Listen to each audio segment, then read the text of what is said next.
कि वाराणसी से प्रधानमंत्री वहां पर पहुंच चुके हैं और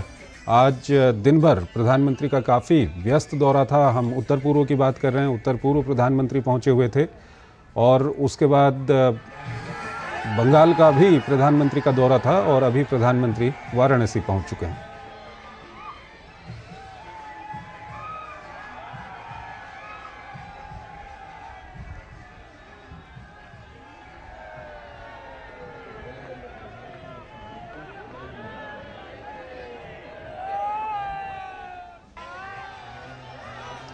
तो हमारे संवाददाता शैलेंद्र मिश्र हमारे साथ जुड़ रहे हैं। शैलेंद्र, अब प्रधानमंत्री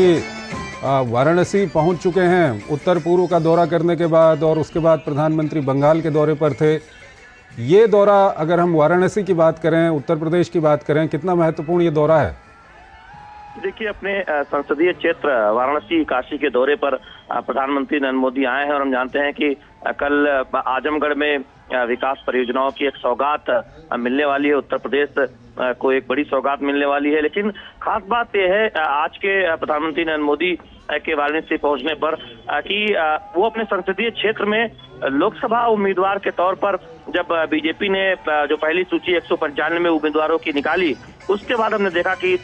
उम्मीदवार घोषित होने के बाद ये पहला दौरा है और इसी वजह से हम देख रहे हैं कि भव्य स्वागत हो रहा है। एयरपोर्ट से लेकर आप देखें लगातार काशी में, चाहे सिगरा हो, जो अलग अलग चौराहे हैं, वहां पर हम देख रहे हैं कि बीजेपी कार्यकर्ता, आम लोग प्रधानमंत्री नरेंद्र मोदी का स्वागत कर रहे हैं और आप देख भी रहे हैं सड़क के एक तरफ किस तरह से हुजूम प्रधानमंत्री नरेंद्र मोदी का स्वागत करने के लिए खड़ा हुआ है, जिसमें आप देख रहे हैं कि हर वर्ग के लोग हैं। तो निश्चित तौर पर प्रधानमंत्री नरेंद्र मोदी का यह दौरा इस लिहाज से बहुत महत्वपूर्ण है कि अपनी उम्मीदवारी फिर से तीसरी बार वाराणसी से, हम जानते हैं कि प्रधानमंत्री नरेंद्र मोदी लोकसभा चुनाव लड़ने जा रहे हैं और बीजेपी ने आधिकारिक तौर पर इसका ऐलान कर दिया और उसके बाद ये दौरा है और इस वजह से हम देख रहे हैं कि बीजेपी कार्यकर्ताओं में विशेष तौर पर उत्साह है। जगह जगह चौराहे पर जो यहाँ स्थानीय कार्यकर्ता है, जो बूथ स्तर के कार्यकर्ता है, मंडल स्तर के कार्यकर्ता है, वो इकट्ठा है प्रधानमंत्री नरेंद्र मोदी का स्वागत करने के लिए, उनका अभिनंदन करने के लिए। और आप काशी की आम जनता को भी देख रहे हैं, उसमें महिलाएं हैं बड़ी संख्या में,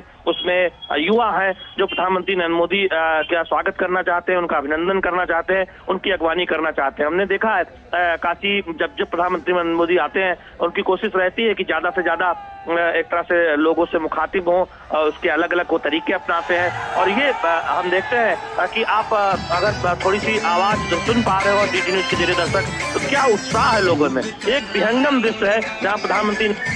के मोदी मोदी के नारे लग रहे हैं और निश्चित तौर पर एक उत्साह वाला माहौल दिखाई दे रहा है। बिल्कुल, वाराणसी से ये दृश्य हम आपको दिखा रहे हैं। प्रधानमंत्री अपने दिन भर के व्यस्ततम दौरे के बाद, उत्तर पूर्व और बंगाल के दौरे के बाद, अब अपने संसदीय क्षेत्र वाराणसी पहुंच चुके हैं और वहां पर लोगों में काफ़ी उत्साह वहां पर दिखाई दे रहा है। प्रधानमंत्री का स्वागत कर रहे हैं लोग, प्रधानमंत्री भी हाथ हिलाकर लोगों का अभिवादन वहां पर स्वीकार कर रहे हैं और ये आप देख सकते हैं, वाराणसी से हम ये दृश्य आपको दिखा रहे हैं।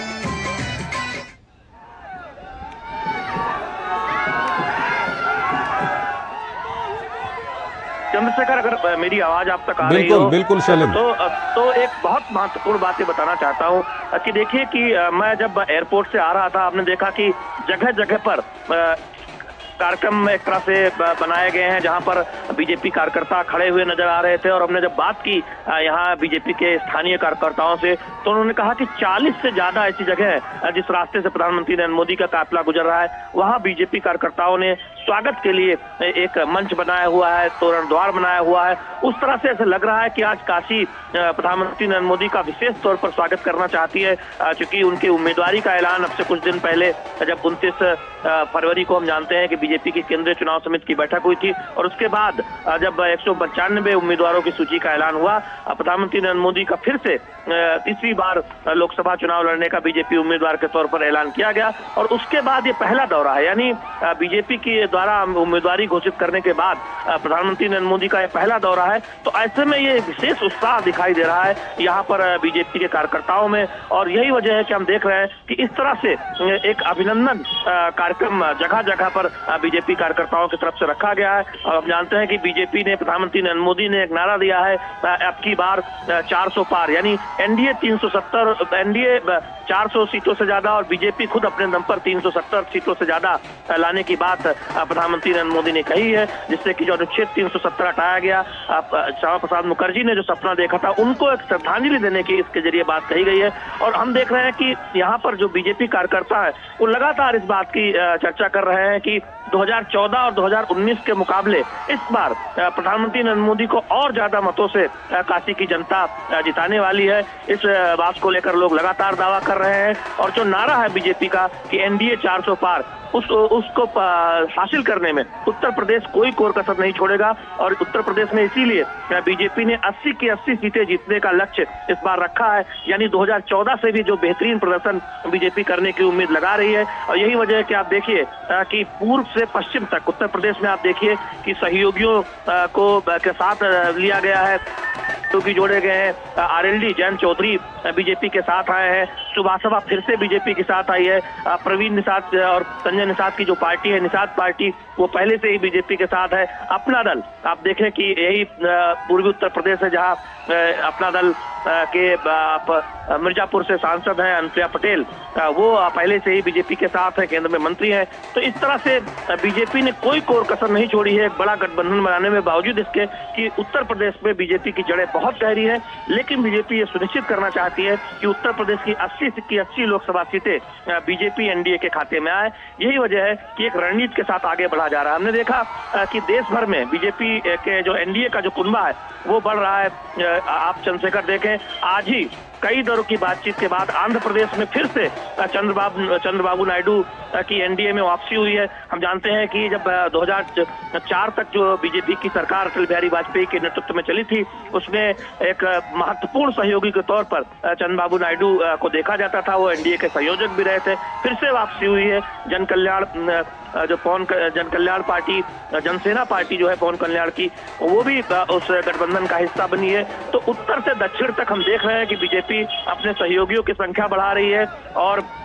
जो एक मजबूत गठबंधन है वो दिखाई दे रहा है। लेकिन आज आप देखें यहाँ सड़कों पर ये दृश्य दिखाता है कि बीजेपी कार्यकर्ताओं में ही नहीं, आम जनता में, काशी की आम जनता में कितना उत्साह है प्रधानमंत्री नरेंद्र मोदी के दौरे को लेकर। चंद्रशेखर, ठीक है। हरिकेश बहादुर भी हमारे साथ जुड़ चुके हैं, हमारे संवाददाता वाराणसी से। हरिकेश, प्रधानमंत्री समय समय पर वाराणसी आते रहे हैं, लेकिन इस बार थोड़ा सा ये मौका इसलिए अलग है क्योंकि प्रधानमंत्री एक बार फिर वाराणसी से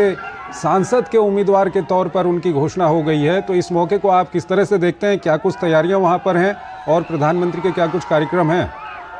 देखिए चंद्रशेखर, जैसा कि शैलेंद्र कह रहे थे कि काशी की जनता में उत्साह है और उसका कारण यही है कि काशी की जनता सांसद नहीं चुन रही है, प्रधानमंत्री चुन रही है। तो अभी जब बाबतपुर हवाई अड्डे से प्रधानमंत्री का जो काफिला निकला है तो पूरे जनता ने खुद जगह जगह शहर में जो जहां भी चौराहे हैं, तिराहे हैं, जिस मार्ग से वो गुजरेंगे, काशी विश्वनाथ मंदिर जहाँ आना है उनको, यहाँ पर दर्शन करने के लिए, तो जो खास तौर से एक बड़ा उत्साह जो चंद्रशेखर है वो महिलाओं में है, क्योंकि वो नारी शक्ति बंधन, नारी शक्ति सशक्तिकरण, इस तरह की जो योजनाओं को प्रधानमंत्री लेकर आए और महिलाओं को मजबूत करने के लिए जो सरकार है वो लगातार कोशिश कर रही है, लगातार योजनाएं ला रही है। तो काशी की महिलाओं में विशेष उत्साह है और जगह जगह आपको मैं बताऊं कि बाबतपुर हवाई अड्डे से लेकर काशी विश्वनाथ मंदिर तक के बीच में 38 जगह ऐसी बनाई गई हैं जहां पर कि लोग उनका स्वागत करेंगे, अभिनंदन करेंगे और जो पुष्प वर्षा के साथ उनका स्वागत करेंगे। तो काशी में जो बाबा महादेव, बाबा विश्वनाथ की नगरी है और यहाँ का जो पारंपरिक उद्घोष है, जब किसी का स्वागत करते हैं तो हर हर महादेव का, तो वो लगातार उस उद्घोष से स्वागत कर रहे हैं यहाँ के जो नागरिक हैं, जो कार्यकर्ता हैं पार्टी के। और खास तो जो उत्साह है चंद्रशेखर वो यही है कि प्रधानमंत्री को तीसरी बार घोषित किया गया है कि वो काशी से लोकसभा का चुनाव लड़ेंगे। तो काशी के लोगों में बहुत उत्साह है और जैसा कि हम लोग जानते हैं कि जो भारतीय जनता पार्टी है वो उत्तर प्रदेश में अपनी स्थिति को और मजबूत करने के लिए जिस तरह से कार्य कर रही है, तो प्रधानमंत्री ही वो नायक हैं, वो नेता हैं जो काशी को वह नेतृत्व दे रहे हैं जो पूरे उत्तर प्रदेश को मजबूती दे। और चूंकि इस बार आ रहे हैं तो इसका एक अलग ही उत्साह है काशी के लोगों में कि उनका प्रिय सांसद, उनका प्रिय नेता, उनका देश का प्रधानमंत्री इस रूप में आ रहा है कि फिर आगामी आने वाले लोकसभा चुनाव में काशी से प्रत्याशी होगा लोकसभा का। चंद्रशेखर। हरिकेश, अगर हम काशी की बात करें तो पिछले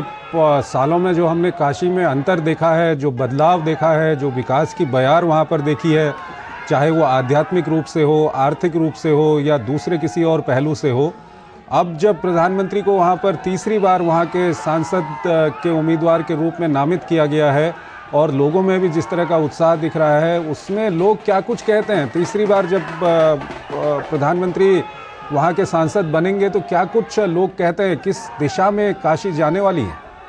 देखिए, आपने खुद ही कहा कि जो विकास है, प्रधानमंत्री जब यहाँ से सांसद बने और जिस बाबतपुर हवाई अड्डे से, जिस लाल बहादुर शास्त्री हवाई अड्डे से उनका काफिला चला है, जो सड़क मार्ग से आ रहे हैं, वो सड़क ही इतनी बेहतरीन बन गई है, जो काशीवासी जानते हैं, जो बाहर से पर्यटक आते हैं वो जानते हैं। उसके अलावा ये सड़क मार्ग, हवाई मार्ग, इस हवाई मार्ग का प्रयोग लोग कर रहे हैं, हवाई अड्डा भी विकसित हुआ है और आगे भी विकसित होने की बात चल रही है। इसके अलावा जो जल मार्ग का प्रयोग किया है प्रधानमंत्री ने, जिसको विकास दिया, जिसको रास्ता दिखाया, गंगा में क्रूज चल रहा है, तो विकास की अगर हम बात करते हैं, काशी विश्वनाथ धाम जो भव्य और अद्भुत हो गया है, जहाँ की प्रधानमंत्री खुद आ रहे हैं बाबा विश्वनाथ के दर्शन करने के लिए, तो लोगों को ये दिखाई दे रहा है कि किस तरह से कल ही शिवरात्रि थी, लाखों 11 लाख से ज्यादा लोगों ने यहाँ पर दर्शन किया है बाबा विश्वनाथ का। और आपको मैं बताऊं चंद्रशेखर की चारों द्वार से